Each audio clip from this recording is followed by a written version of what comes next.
do Natal, não tinha Natal ainda na época dos Flintstones, então, negocinho para ser traçado.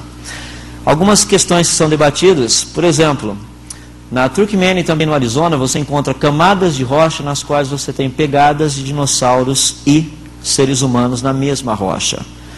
Tem outros que têm sido mencionados no Texas e tudo mais, mas lá é tudo questão muito questionável. Esses daqui não. Dentro do mesmo pacote, você olha, por exemplo, em algumas cavernas, as cavernas de Thompson, Utah, tem uma coisa muito interessante, alguns desenhos feitos nas cavernas, como é que os homens primitivos sabiam de animais desse tipo. Por exemplo, isso aqui é um tipo de um iguanodonte, aqui é um tipo de um pterossauro. São algumas coisas interessantes que têm aparecido por aí. Mais do que isso, pesquisas mais recentes, no Peru, por exemplo, nas tumbas incas, o pessoal tinha a ideia de pegar pequenas pedras e dessas pedras fazer desenhos que contavam a história daquela pessoa. No caso aqui você tem algumas dessas pedras, um pouco do trabalho eu anotei ali embaixo, só para você ter uma ideia quem tem feito o trabalho e a pesquisa. O que é interessante, pegando uma delas, aqui está a pedra, aqui é o trabalho feito com luz polarizada do desenho. Aqui você tem o guerreiro, e esse guerreiro está em cima de um tricerátopo.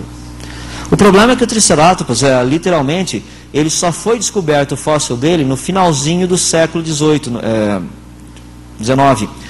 pertinho dos anos 1870, por aí.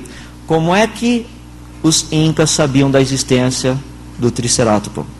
Sendo que esse negócio tem cerca de 600 anos. A pedra. Um outro exemplo, você tem aqui a foto, aqui você vê a luz polarizada, você tem o guerreiro aqui no meio, aqui você tem um animal e tem um outro, inclusive o guerreiro está tentando matar esse animal, você pode perceber, um tipo de uma faca na mão dele, um instrumento desse tipo. O animal é um Tyrannosaurus Rex. Como os incas sabiam da existência desses animais, sendo que os fósseis só foram descobertos há 150 anos atrás? Provavelmente porque esses animais existiam por aqui. Existem muitas pedras deles espalhadas por aí, contando essa história. Isso vem do México, das montanhas de El Toro. Cerca da cultura Chupiacaro, como é que esse pessoal sabia fazer estatuetazinha do que nós encontramos no registro fóssil hoje? Não tinham fósseis descobertos na época ainda, a menos que eles fossem contemporâneos desse pessoal. O próprio povo Nazca, um outro povo do Peru também, os desenhos que nós encontramos nos seus vasos e em todos os seus tecidos e coisas desse tipo. Povo Kukuyalandi, da Austrália, de Queensland. Esse desenho foi feito cerca de 200 a 300 anos antes dos ingleses chegarem lá. Olha a proporção dos homens e do plesiosauro. Isso aqui é o desenho do plesiosauro. Como é que esse pessoal na Austrália sabia da existência de plesiosauros, sendo que os fósseis de plesiosauros só foram encontrados no finalzinho dos anos 1800? A questão das lendas, muito que tem sido dito no passado, falando a respeito de dragões, falando a respeito de répteis. Isso aqui é um dos mais conhecidos, que é o Beowulf, um rei da Escandinávia. Ele fala a respeito de alguns animais que ele matou. E se você pegar a descrição desses animais, você sabe que um deles teria que ser um pteranodonte, o outro só poderia ser um Tyrannosaurus Rex. Como que esse pessoal sabia disso há cerca de 500 anos depois de Cristo? Dentro da cultura da época da Idade Média, vários mapas que nós encontramos nos museus. Você tem um mapa, por exemplo, inclusive é possível identificar o local. Aqui você tem um elefante, com aquele pessoal andando em cima do elefante.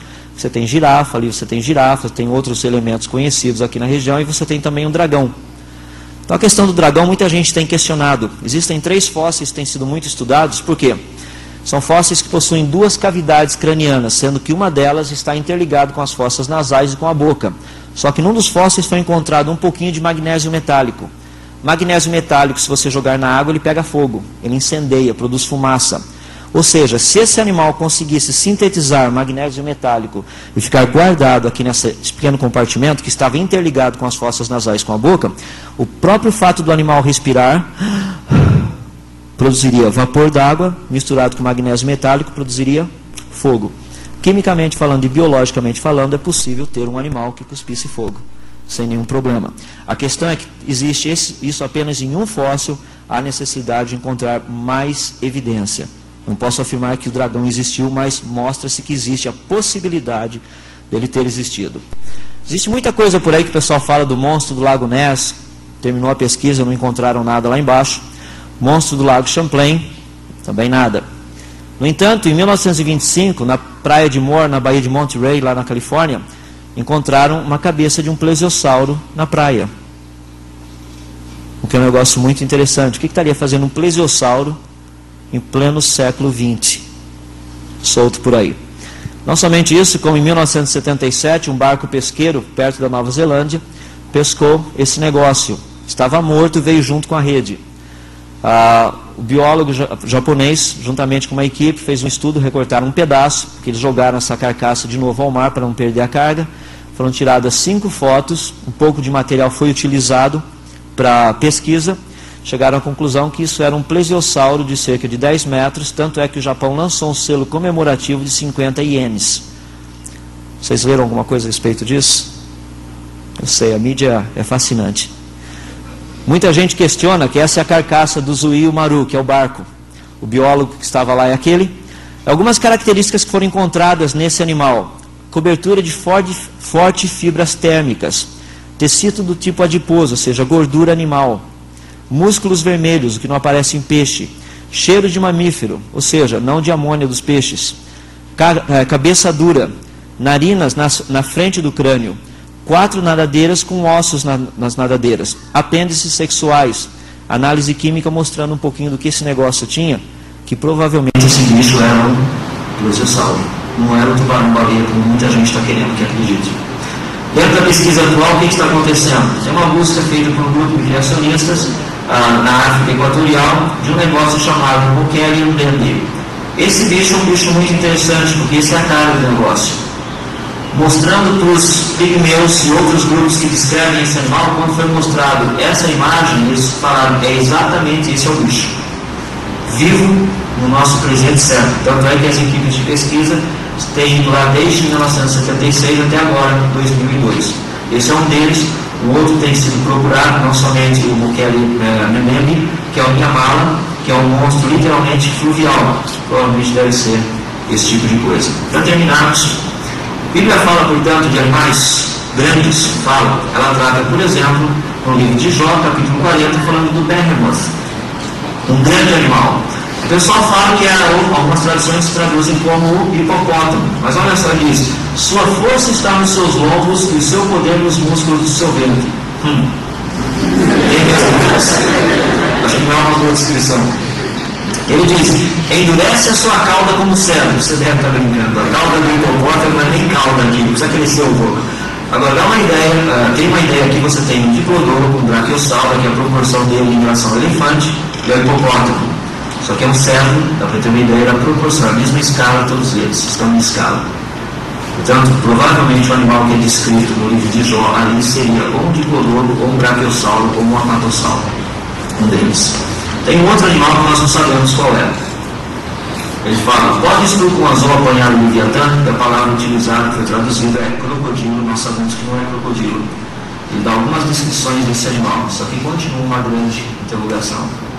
A pergunta é: será que seres humanos e animais vivemos juntos? A pergunta é: será que nós ainda não vivemos juntos? Por quê? Pensamos que dinossauros são animais de 100 metros de altura. Dos mais de 300 tipos conhecidos de dinossauros, apenas 20 passaram dos 10 metros de altura. Todo o resto está na faixa de 3 a 5 metros, uma grande maioria não passando de 1,20 m. Então, só para vocês terem uma pequena ideia, dinossauros e dilúvio. Tem muito para ser questionado? Tem. Não tem para vender, mas no site da Sociedade Criacionista Brasileira, a última revista que saiu, essa daqui, trata especificamente sobre os dinossauros.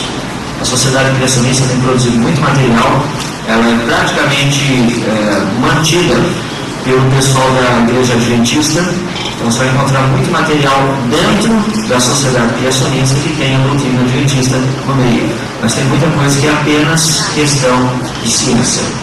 Fica aí uma possibilidade.